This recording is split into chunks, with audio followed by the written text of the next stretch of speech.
All right, this is Carl Tepper sitting in for Chad Hasty, and I've got the most brand new representative, David Spiller, on the line. David, can you hear me? Yes, I can. Good, I hear you 5x5. I should say Representative Spiller, and show a little bit of respect. You had, you had the weirdest election cycle I think I've seen in some time. I think it was a condensed, about as condensed as you can get an election cycle. There's a lot of rules about, getting the military ballots out and all of that. How long were you running for? Was it a couple of months?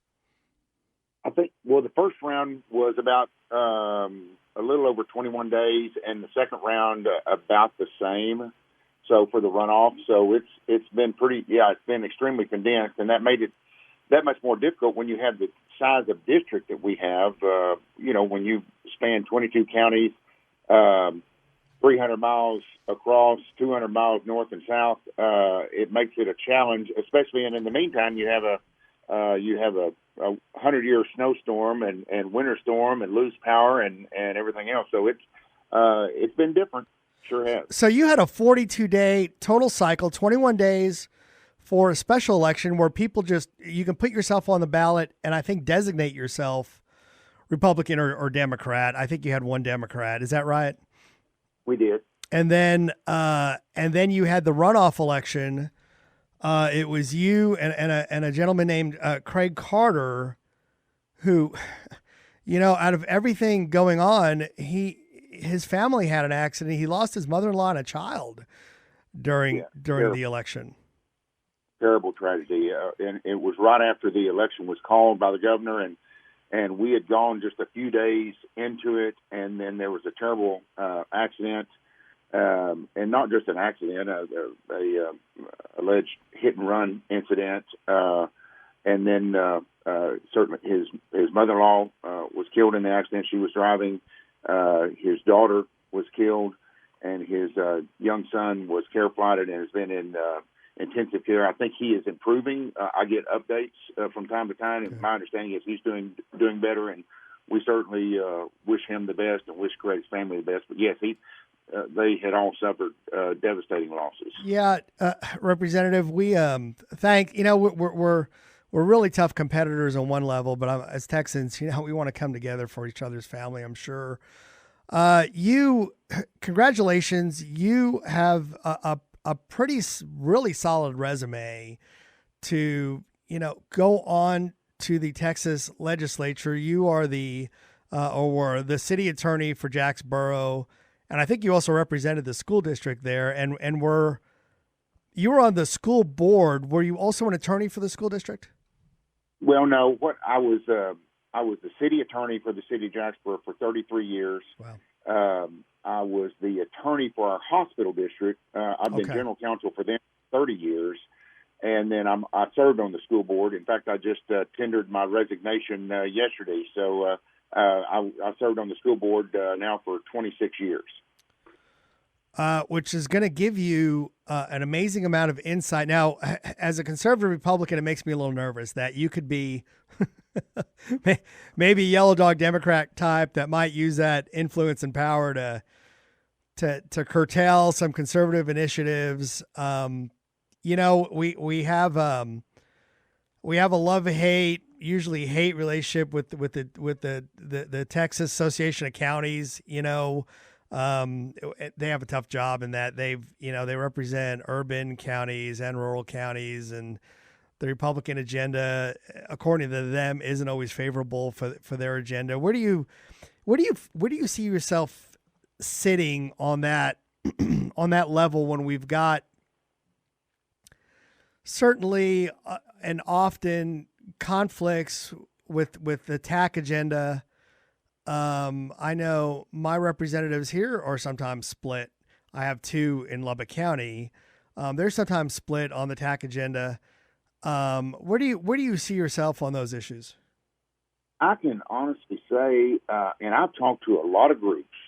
I've done more Zoom meetings in the last 2 months than I've done in my life, and I've talked to a lot of groups, a lot of people, a lot of interested parties. And I have actually no idea what tax agenda is, to tell you the truth. I've not spoken with anyone with TAC. I don't represent TAC, but I do visit regularly, and even have yesterday at length with different county judges, county commissioners, and those type of things of folks that are in my district. And so I know their needs, their concerns, and theirs from a standpoint of a rural perspective. And so their issues may not be the same as urban counties and so forth. So I can't worry about TAC or what they may want to do, but I am concerned and want to be responsive to the folks that I represent. Yeah, that's the big battle, isn't it? Oftentimes it isn't Republican versus Democrat. It's the urban versus rural. There's a bill that's out there that I've actually gotten some feedback on just walking around the grocery store about the obligation bonds. If a city has certain projects, I guess I need to look into this more. City has certain projects they can just, a city council can vote on. Here in Lubbock, they voted on. It was a pretty massive, brand new. They took they remodeled the building. It was $65 million, $69 million project, and they didn't have to go to the public for a vote. And so in the legislature now, I've gotten some feedback. I had a smaller town city manager get with me the other day. I was in the building for a different reason, and he said, "Hey, I need to get with you and maybe one of the representatives about these obligation bonds. They want to make us vote on every obligation bond. I think it'll be real troublesome for us smaller cities." Have you gotten any feedback on that already? Have you hammered out a position? Well, I'm not familiar with that proposal. I'm not familiar with that bill, and that's one thing I'm trying to get up to speed in a very short time frame as far as reviewing bills and seeing what we can do and see what would help us. But and filing bills of my own, I still have about a 2-week window within which to get something done there. So I'm not familiar with that particular one. I am very familiar with the process, though. Is that typically cities, counties, schools can't do it. It requires a vote on a bond deal like that. But for counties and for cities, they can go ahead and just vote that. But there is a window within which anyone there's a petition process where anyone can call for an election on that. Now, it sounds to me like what someone's doing is just where it requires that election, whether someone files a petition or not. But I'm very familiar with that process. I've dealt with that process. We dealt with it for our hospital district at one time. I've dealt with it from the city maybe several times. So I'm familiar with that. I would be fluent in the process, but I'm not familiar with that particular bill, but I can understand what it may look like. I guess I should ask, are you sworn in already? I am not. I am in Austin. My wife and I came down late last night, and I'm going to I've got some staff to hire, some other stuff to try to do, some things to take care of. And so I'm going to try to do everything I can, so I'm not waiting on that.